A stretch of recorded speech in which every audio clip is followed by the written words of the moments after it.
Hey everybody, it's Emily at ARG Schooling, and today I want to talk about what I read in the second half and then like a recap of everything I read in January.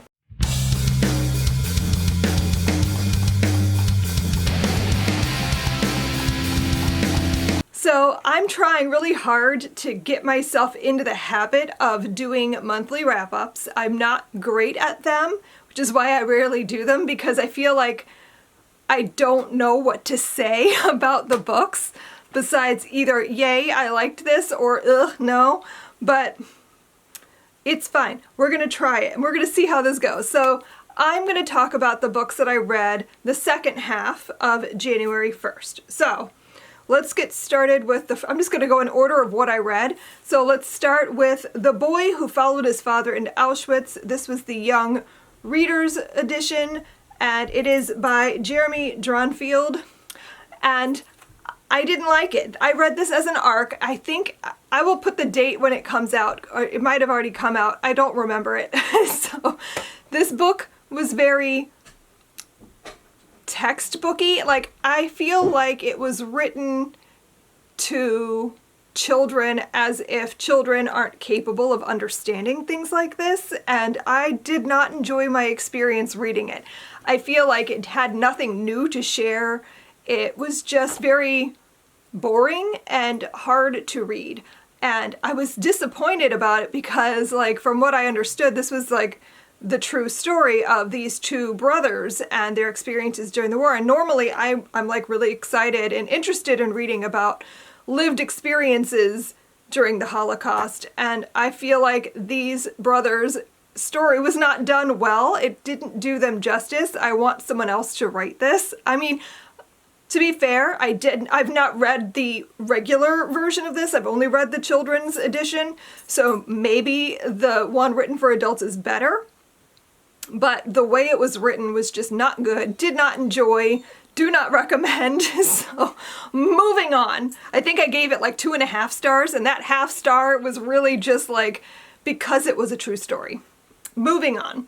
The next book I read was a read aloud I did with my 13-year-old. We read A Rovers Story. This is by Jasmine Warga, and we both really enjoyed this. I was hesitant to read this with her. I bought this for her to read on her own, but she wanted it as a read aloud, so we did it. And I think more than anything, this was like her recapturing the feeling of the wild robot and that sort of thing, because the wild robot is by far her favorite thing ever.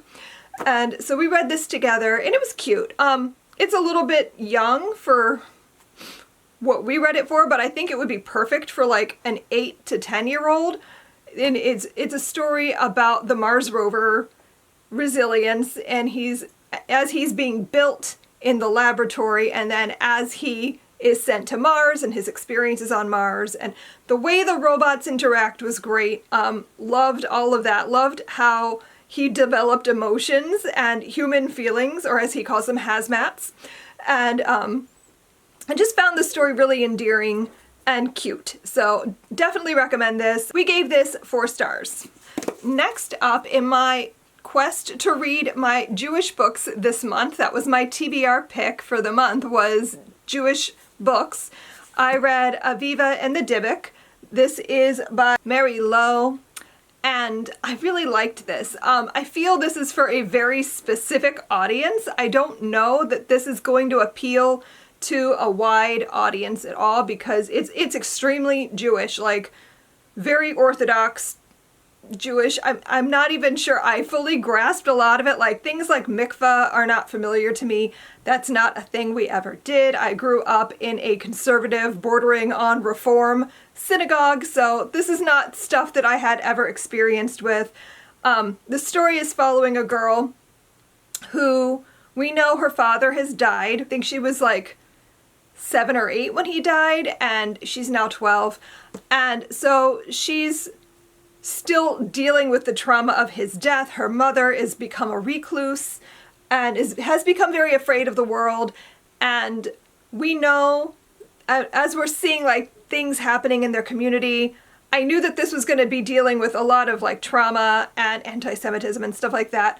The character of the Divic is this like ghost, I guess, this poltergeist that haunts the mikveh, and he causes all this mischief, and Aviva is constantly having to like fix everything he's doing.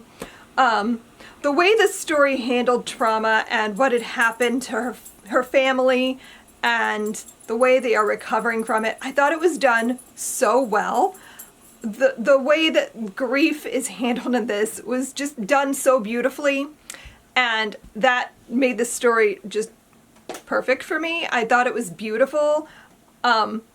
Yeah, I just really enjoyed this, and I gave this 5 stars. These next 2 are books that I read for the Build Your Library Level 9 update. I'm going to start with Sapiens, A Graphic History. This is Volume 1, The Birth of Humankind.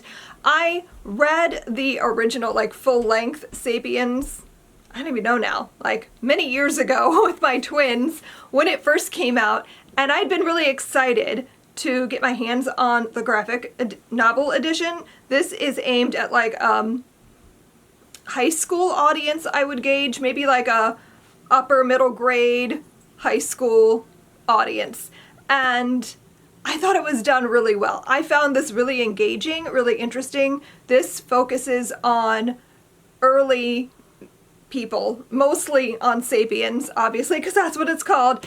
It does touch on other hominids, mostly on like Neanderthals, and I forget what Denisovans, maybe? I don't remember off the top of my head. And it touches on a little bit of that, but mostly this focuses on sapiens and how they evolved, in how they like took over the world, essentially. So this one goes all the way up through like human migration out of Africa.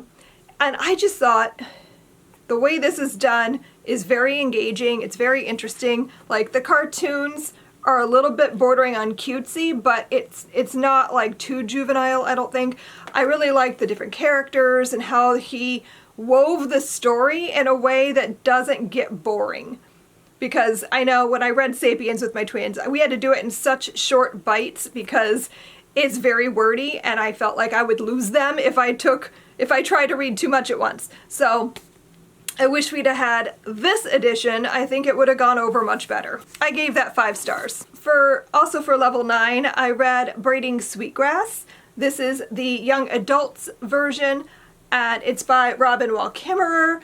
I loved this. I really need to read the adult edition because I've had it for a while and I just haven't gotten to it yet. I even have the audio. Like, I have no excuses. But I've had this in my pile. I bought it not really knowing what I was going to do with it. I just thought, oh, that's cool that they wrote a young adult version. Let me buy that. We'll see what happens. And as I'm reading Sapiens, as I'm looking at level 9 and trying to figure out what books fit where, I was like, I wonder if this would be something that would make sense here. And I started reading it and I was like, oh my gosh, this is the perfect book for this level. Like, I love that. I love when that happens. It makes me so happy. This is all about the way we consume as a society, the way we interact with the land and what it gives us, and it's a lot about like the indigenous way of doing it. But I like that she also like says like you can take this idea and make it your own. You can't take these ideas and like what we're doing because that's cultural appropriation, but you can make this into something that you can do to have a sense of gratitude, to have a sense of thanking the land for what it's given you and that kind of stuff. I just found it really inspiring, and it's really got me thinking about things and the way I think about the stuff we consume and that sort of thing. I found it really interesting, really inspiring. I'm excited to have this in level 9. I'm excited to read it with my daughter next year because she'll be doing level 9. I feel like we're going to have some great discussions with it. Can't wait for that. So 5 stars. And then the last book that I'm going to talk about for January is A Scatter of Light by Melinda Lowe. I'm not going to go into detail in my thoughts right now because we're going to be doing a live show for this book. This was the ARG Booked Book Club selection for January. We're going to be talking about it on Saturday the 4th, I think, February 4th, something like that. So I'm gonna save like my big thoughts for that. I will say I gave this 4 stars, and I feel like my rating's probably gonna drop by the time we get to the live show the more I think about the book, but for now I'm saying 4 stars. The writing was beautiful, loved the writing. I think Melinda Lowe is just great at writing stories that really draw you in. This is not a book that I would have picked up had it not been said to be a companion to Last Night at the Telegraph Club, which I absolutely loved. 5 stars, thought that was brilliant. So I went into this expecting a companion, and I feel like it's not really meant to be a companion. Like, I feel like that was an afterthought. That was something they were like, what if we did this instead? I'll let that slide. The story was fine. I didn't like the main character at all. I found her very frustrating. Numerous times in the book, I wanted to shake her a little and be like, stop it. Like, what are you doing? The characters in this, I wouldn't say that they're necessarily likable. The 2, like, love interests, they're not likable. They make bad choices, but I have to remind myself that they are young, and young people tend to make bad choices. Like, it's how you learn. Do I feel like the character learned anything in the aftermath of this experience? I don't know, because I feel like this does not give us a good enough conclusion to see that. Like, I don't know. I have more thoughts. I will discuss this at length in the live show, but for now, 4 stars. It was an interesting story. It held my interest. It kept me reading. I wanted to know how it was going to end. So 4 stars. So just to do a quick recap, I read 12 books in the month of January, which to me is just like amazing. My normal average for a month is like 7 to 9 books. So for me to read a whopping dozen books in a month is pretty cool. I was proud of myself. I don't know. We'll see if that carries on through the rest of the year. I read 2 arcs, which is amazing. I'm trying really hard to keep up with my arcs and like read them in a timely fashion. So for me to get through 2 in a month was pretty exciting. I'm reading a 3rd right now that I might finish by the end of this month, but probably won't. I read 4 books that were specifically for my chosen TBR. I draw a card each month to guide me into reading my shelves, and so for that I read 4 books. I would have liked to have read more, but I did have a lot on my plate this month with writing the level 9 update, so I'm gonna let it slide. I did what I could. 4 books is still good. Like, I've read 4 things that were on my shelves already, so I can be proud of that. And I read 4 nonfiction this month, which is a lot, but that's only because I was working on a level for Build Your Library. I don't normally read that much nonfiction in 1 month. I just happened to have a lot of that going on in the level update that I needed to read. And I read 7 books that I rated 5 stars. So January was an excellent reading month. I'm very pleased. I'm excited going forward to see like how this carries on through the year. Like, I'm hoping every month is as good as this. Obviously it probably won't be, but hey, January was a great reading month for me, and I'm very pleased with how that all turned out. So let me know down below in the comments what were your favorite books that you read this month. I think if I had to pick my absolute favorite from this stack, it's gonna be the same thing I said in the last wrap up. It's a tie between these 2.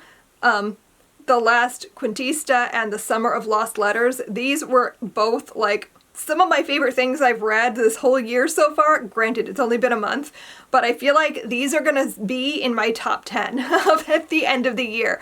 I don't know, will they? I'm pretty sure. So we'll see if that really happens.